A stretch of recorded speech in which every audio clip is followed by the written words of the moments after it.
Morning বন্ধুরা, তোমরা কেমন আছো? চলে এলাম একটা নিউ ব্লগ নিয়ে।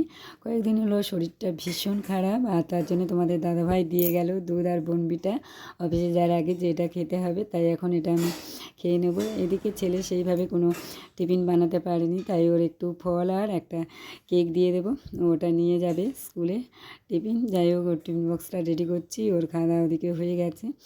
এখন দেখছি এদিকে শাশুড়িমা বানাচ্ছে মালপোয়া। বন্ধুরা দেখো, মালপোয়াগুলো কেমন ফুলছে আর ভীষণ ভালো হয়েছে। কেননা আমি একটা টেস্ট করে দেখেছি, ভীষণ নরম ও সফট হয়েছে আর খেতে ভীষণ টেস্ট। আর সকালবেলা এইরকমই গরম গরম মালপোয়া খেতে কার না ভালো লাগে। তোমরা যদি কেউ মালপোয়া খেতে চাও তাহলে সকাল সকাল আমাদের বাড়ি জলদি চলে এসো। দেখো আমাদের মালপোয়া সব রেডি, দেখেই বুঝতে পারছো বন্ধুরা।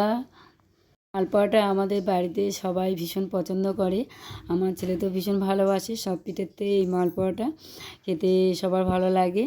আর দেখো, গরম গরম মালপোয়া তো হয়ে গিয়েছে, এক এক করে বানাচ্ছে শাশুড়িমা। এখন তাহলে তোমাদের সঙ্গে সকাল সকাল অনেক বক করে নিলাম। এখন আমি স্নান টান করে ঠাকুর ঘরে যাবো।